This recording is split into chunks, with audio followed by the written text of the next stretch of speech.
विभिन्न कारणों से निजी कारणों से सौभाग्य प्राप्त हुआ। हमारे कई कार्यकर्ता हैं, उनकी इच्छा भी सम्मान कराओ।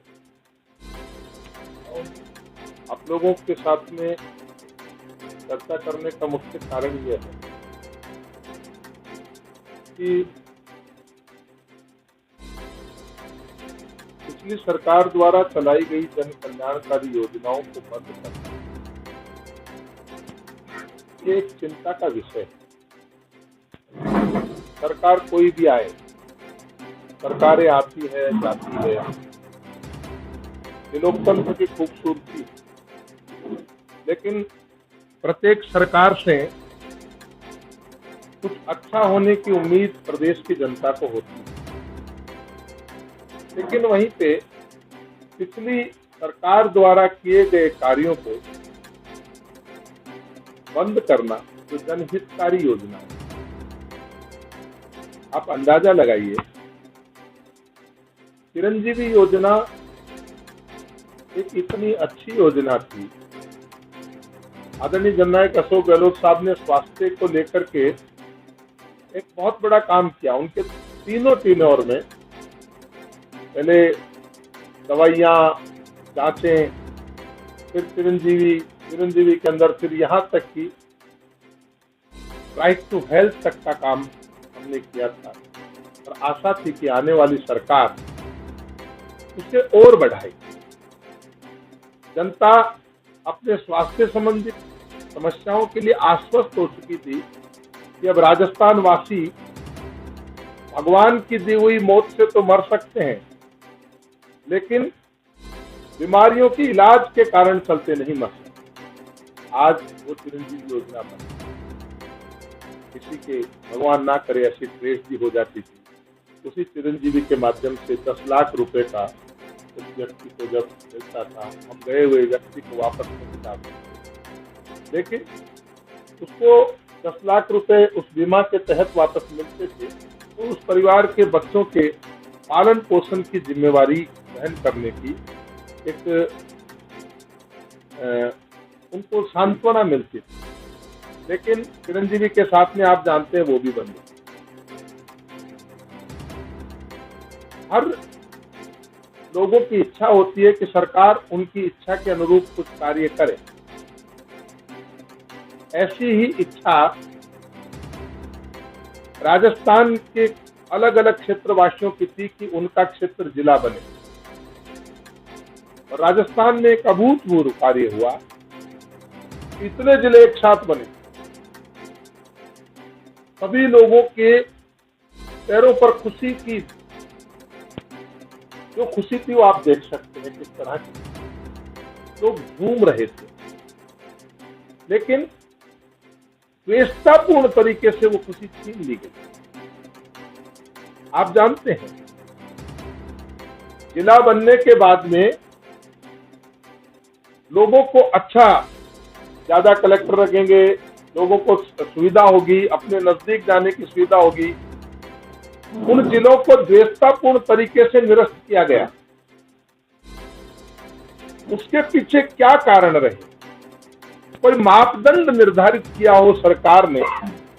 हमारा जिला बनाने के मापदंड तो तय थे, जनता की इच्छा थी, उन्होंने डिमांड की थी, कई वर्षों से वो इस चीज की डिमांड कर रहे थे कि जिले बनने चाहिए। लेकिन जिलों को निरस्त करने के लिए कौन सा मापदंड मुख्यमंत्री जी ने अपनाया?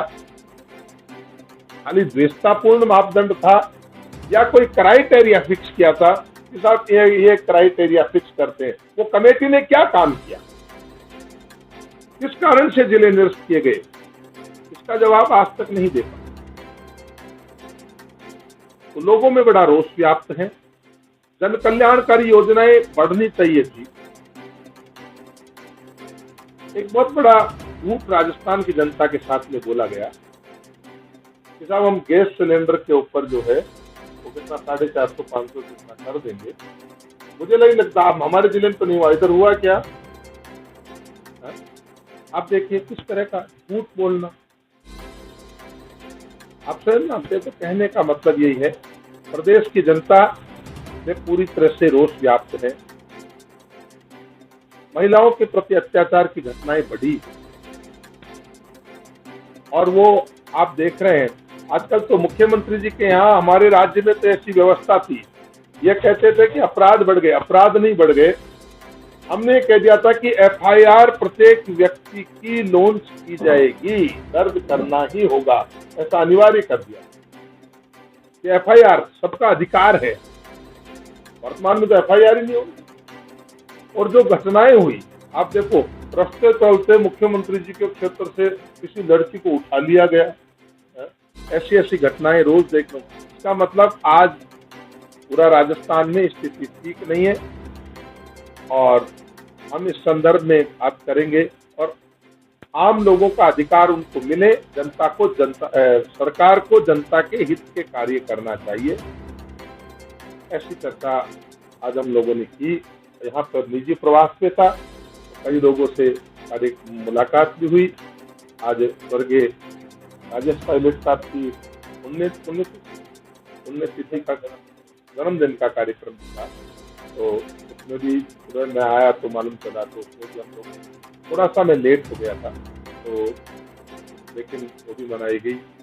और यहाँ पे भी मेरे कई उनके यहाँ पे शोक सांत्वना व्यक्त करने जाना था, वहाँ भी मैं मक्का सर भी हमारे स्वागत का कार्यक्रम रखा, दोनों मक्का सर में वहाँ भी रखा और सालीवाला भी गए, सांगरिया भी गए। तो इसलिए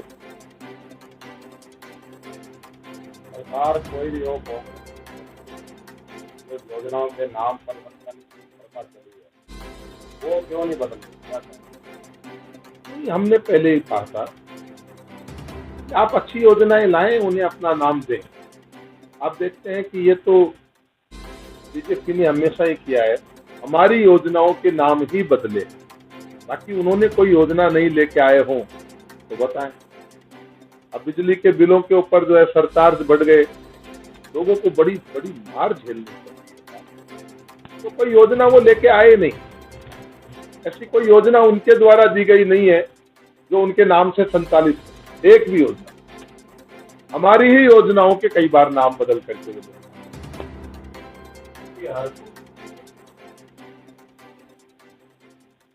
देखिए,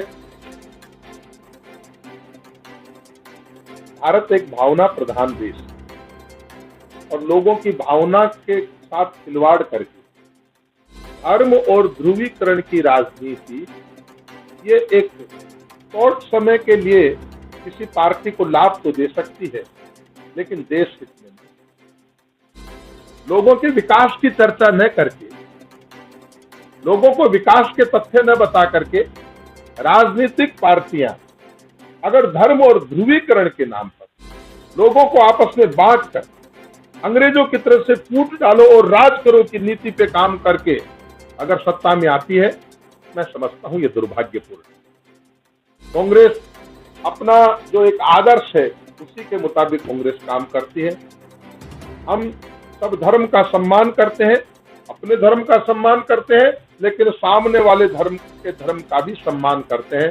सर्वधर्म का समभाव जो है वो कांग्रेस पार्टी में रहा है और हम इस तरह का कोई ये गंदा खेल धर्म और ध्रुवीकरण की राजनीति का नहीं खेल पाए, लेकिन ये ज्यादा दिन चलने वाला नहीं है।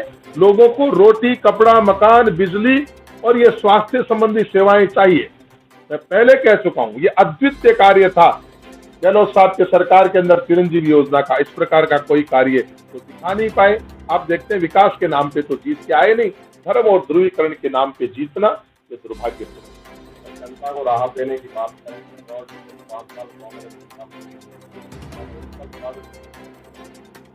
देखिए, योजनाओं को संचालित करने के लिए आपको प्रबंधन भी करना पड़ेगा, सीधी बात।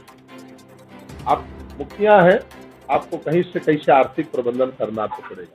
अच्छी योजनाएं आप चलाएंगे तो आपको धन भी तो संग्रहित करना पड़ेगा, खाली वायदों से तो काम नहीं हो जाएगा। आप ये देखिए कि 25 लाख रुपए तक, 50 लाख रुपए तक स्वास्थ्य प्रदान किया गया, उसमें या खाली